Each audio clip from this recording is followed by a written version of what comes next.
Right,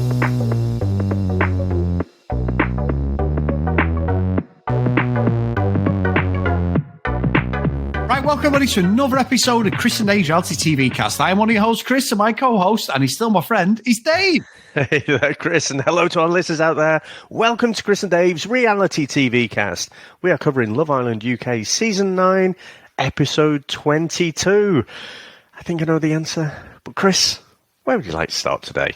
Well, Dave, I'm going to issue an apology on behalf of myself, actually, because I was questioning at the back end of the episode why the hell Ron has not gone and been, thrown off onto his flight back by EasyJet in economy, Dave, back to the UK. And the simple reason was Danielle had not picked anybody. So I completely missed that. And again, even questioning it myself, going, well, this is a bit weird. I don't ever remember this. But he had to do it on the perfect sort of cliffhanger for us as the audience that we wanted to watch it. So, so I get that wrong. I'm blaming it all on you, Dave. I don't know why I'm blaming you, but I'm not taking responsibility for that, my mistake. So I got that wrong. But no, so anyway, Danielle picks Ron, and, it's the same thing again. Ron's face is fucking brilliant. Talk about eating humble pie, getting knocked down a peg or two. I was like, perfect. Lana's picked Casey. And I believe, Dave, and we'll talk about this later, but we've got a voicemail from young Joe there questioning ourselves, David. But I think we may already have our own answer, which we'll talk about later, Dave. So I was all for Lana, all in. I thought, brilliant. Ron's going to be there. First conversation, she gets out of bed.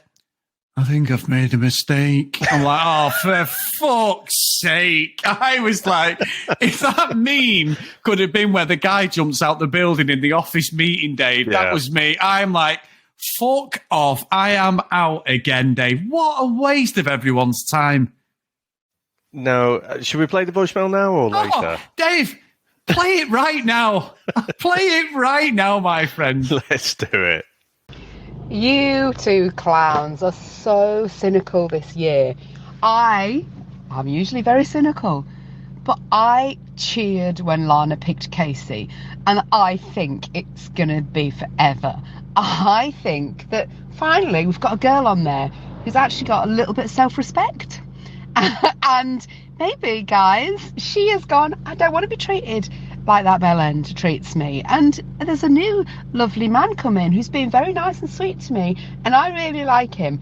And I think you are wrong. I think Ron is going to show even more of his true stupid colours when now she's picked Casey. I think he's going to go off on one. I think when the new girl comes in, I've seen in the paper, he's going to make a play for her, and he's going to start leading Danielle on. So he's got her dangling because he knows that sort of stuff does not win Lana over. But I think Lana's going to be like, I'm so bloody glad I did not take that bell end back. I think you're wrong. And my reality radar is better than your reality radar. Hope you're both well. Fucking well.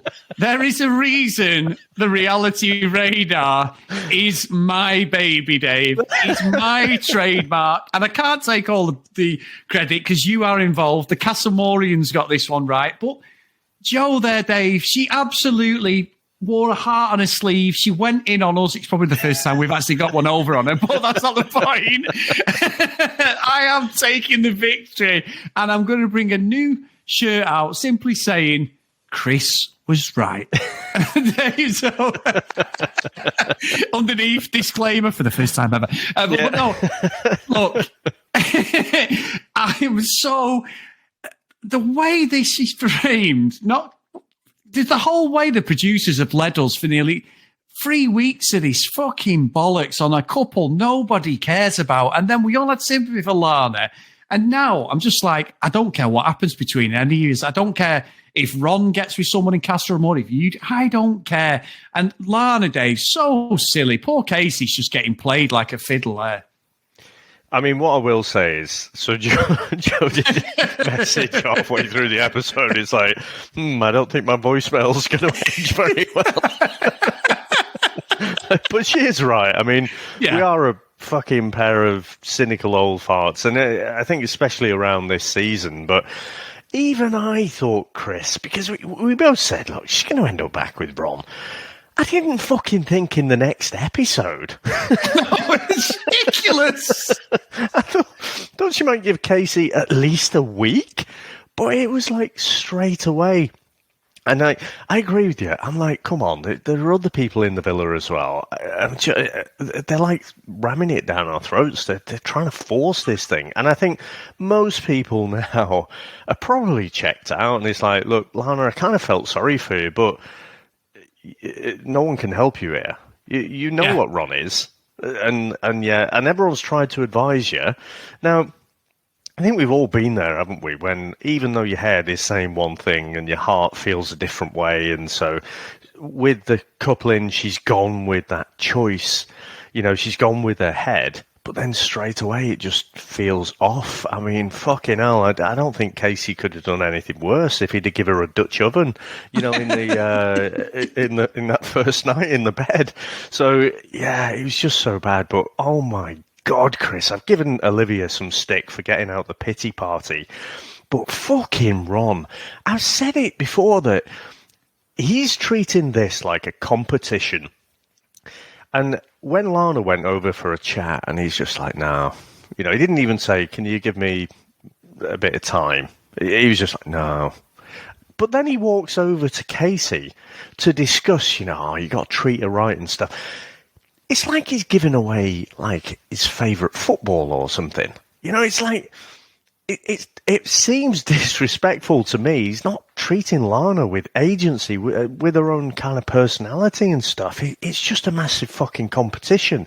And Jesus Christ, break out the fucking violins. It's like I'm just imagining him walking off. The old Hulk TV series. Leave the villa. And you've got the Lonely Man music playing. Da, da, da, da. He's like, I'm just going to try to go on, live life day by day. I'm going to find a nice tree and settle down and make sweet love to it because it can't leave me like you have. And he's just fucking... Oh, he's driving me fucking nuts. So hang on. We're going to have a conversation as Lana and Ron. So I'm going to be Lana. You've got to be Ron in that voice. Are you ready? Yeah, go on. Well, I've got to say, not Dave, I've got to say, Ron, I think I've made a mistake. I really, really like you. And I know I'm with Casey and I'm sharing a bed, but it's just not you. What can you do for us to get back together? Lana, I put it all out there. I loved every moment we spent together, and my head didn't turn whatsoever. But you broke my heart. Oh, that's great, that, Ron. I'm back in there with you. Come on, let's recouple together. You're the love of my life, and I mean life the last 3 weeks. Oh, thank you very much, Ron. I'm going to beam Casey off. I don't know if I can do it. I don't know if I can bring myself to do it. It's hurt me so much. What the fuck are we doing? Rebellions. He sounds like that. Your guy sounds thinking, what are you fucking dickheads doing? But we do this sort of shit when we speak to each other on the phone. So yeah. You sound like the VHS man, in a world where. But he's making it out like he's hard done to, like he's the fucking victim. And like I say, I just don't like the way he's almost treating Lana like a possession in a competition. Yeah. But you're right. I mean, inadvertently, Lana is pretty much doing to Casey what Ron has been doing to her. She's just dicking him around. And I thought, Casey was right to pull Ron for a chat. He fucking is slimy though, isn't he? Even when Casey's trying to have a chat, he's just got his smug little smile on him. He'd already had a chat, you won. Treat her right and stuff, but then he's still trying it on, and it's just bollocks. But fucking let the pair of them get back together, Chris, because you know what I think's coming up very soon. Got some more, Dave? In a villa in South Africa, Ron and Lana get back together, and then bam, Casa Amor. I thought you were going to say a hideaway, but yeah, you're right, because it's just like she's lost all credibility in my eyes. So what she's, the whole journey of her, like, everywhere. I mean, I'd got sick of it anyway a few episodes ago. I said to you, then I'm sick to death of hearing about it. But now it's front and centre because there's fuck all else going on in the villa, really. It's like, these are the only ones that are bringing a semi-fucking bit of drama. And even then, it's very fucking lukewarmness. It's like, I'm not invested in any of these. And, Casey pulled him. They did the game. They did the Spartan game, which I've got to say, Dave, in my notes was, this is the fucking worst thing I've ever seen. I think, oh, no, utter shit. The challenge is utter shit, I actually wrote. Don't they bring the same pair of pants out each year as well? Ridiculous, the gold pants. The gold pants. And then Will's there like, I'm like, oh, fuck off. And it's so shit and just unnecessary. But I know we're talking about Lana Ron, but as usual, Dave, Olivia, oh my God, Sammy's threw water at me. Do you think she's got an issue with me? No. We don't care. Even if she's got an issue with you, she'd throw you in the fucking pool if she didn't like you that much. Nobody cares, Olivia. Let's just bring it all about yourself yet a fucking again. She's there, isn't she, to fucking... Was it Tanya going, I think she's got a problem with me. I don't care. If she has, so fucking what? And then somebody's going, I've not got a problem with her. And I'm like, oh my God. So, yeah, it's just nonsense. Fucking nonsense everywhere I turn this evening, Dave. I don't know if that's genuine from Olivia, that she thinks fucking everything is about her and there's a deep and meaningful thing to this nonsense game. Or she is playing a game, and she's trying to get a bit of screen time to create drama, because we've seen it all before. We saw it all with Zara. It's like, oh, she picked me about the untrustworthy in this fucking game. Oh, do you think there's something in that? And, that was the start of their whole fracas together. So yeah, I was fucking not bothered by that. I did notice, she had the old fucking Jessica Rabbit gloves on again, didn't she? It was in all the different colours apart from yellow, getting the old marigolds on. But we've had what we had red. I'm sure we've had lime green. We had black this time. It's like the same kind of get-up. But isn't all this stuff supposed to be from eBay? So what are the fucking chances you'd be getting an almost identical dress in those 3 different colours with the gloves and everything from eBay? It just seems like a bit of a stretch to me, but she definitely likes those things.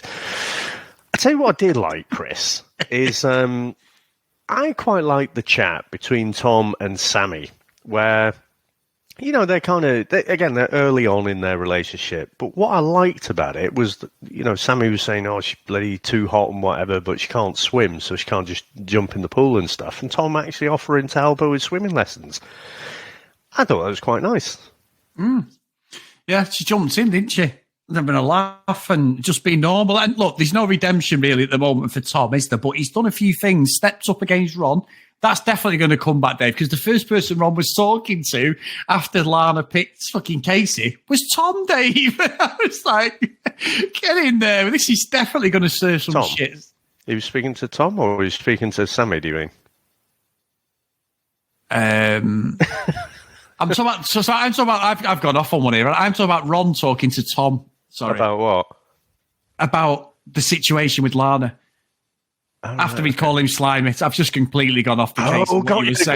Yeah. Because Tom totally threw him under the bus. Yeah. I'm with you. Sorry. Yeah. No, you asked one thing and I just went off on something else. I can hear my wife listening at the moment, Dave, and she's saying you've just got off used to it by now. I know, yeah, I apologise. But anyway, so yeah, Tom's not off shit corner, as you would say, Dave, but there's been a little bit of a redemption arc, I think, the last episode or so. A little bit, but I mean, we haven't really seen anyone apart from Ron, Lana, and Casey in the last few episodes, have we? It seems so. Yeah, again, I just hope they give other people some screen time, so see what they're up to. We've hardly seen anything of Will and Jesse and Shaq and Tanya. It's just been focusing on this triangle, and it just feels like they're trying to force it down our throats. And I'm telling you, Chris, it's going to come where they have this big reconciliation and then Casa Amor comes. I hope so. Fucking evil, but, again, I there's still a bit of me that does feel sorry for Lana. But, you know, the majority is of my feelings are like you know, it's like, come on, it's clear where this is going, but only you can sort of help yourself. The problem is she comes out of that relationship and it's like, you know, oh, men are all bastards. I can't believe it. Can't believe what he did. And it's like, look, all the fucking warning signs were there. And maybe does it just come with age, Chris? Because we've seen this on Maths as well with Bronte, where it's like, come on, are you really that naive? But I don't know. Is it just we see a few more of these things because we're just older, people? Potentially. I think maybe it's just the experience of watching the shows as well, Dave, isn't it? Because you're right. It is just, you're seeing it objectively as well. So you're watching this thing like going down with for these couples. And I'm with you, like the whole situation with like going back to them again, unfortunately, but Ron was, when they played the game, was he's like, I'm going to kiss my princess, but I want my queen. And then picks Lana up, snogs her face up, she's never had a conversation at this point with Casey, has she, to say, I think we're back on. I know he's in the context of the game, so he's not gone and done what Shaq did and got like quite dingy. But the way Ron did it was disrespectful. And that's when Casey said, I thought it was a bit sly. And Ron agreed with him, went, well, yeah, and he said, you told me you were interested and blah, blah, blah. Now you're saying you are. What's going on? He was polite about it, but he did it in the right way. And then, you know what? It tipped me over the edge. And I was like, Ian Sterling can fuck off. At the end, when he went, tomorrow night, it looks like the triangle's back. I'm like, no, we don't want a fucking triangle. Yeah. We've had enough of this fucking triangle. The triangle can fuck off. Exactly. They're obviously fucking snogging. Sorry, Chris, is it a fucking triangle? Because it looks to me like Lana's got the fucking ick with Casey. Already? He's done nothing wrong. He's done nothing wrong. Well, like I say, maybe there was a Dutch oven involved. I don't know, but she's definitely got the fucking ick. All of the warm kind of conversations, flirty conversations that were there before, completely gone. So I don't even know if it is a triangle. But yeah, they're playing it up like that. It's fucking... Yeah, give me an open window in a fucking 10-story building. Right, well, Dave, just before we go, we've had an email, and I want to read this one out because we always say when we do the podcast, good, bad, indifferent, even the bad reviews, and we do like the bad reviews, to be honest, don't we, Dave? We have poked fun at each other, But this is something I'll address. So this is from Jason, and Jason's been a regular contributor to the show. He emails all the time.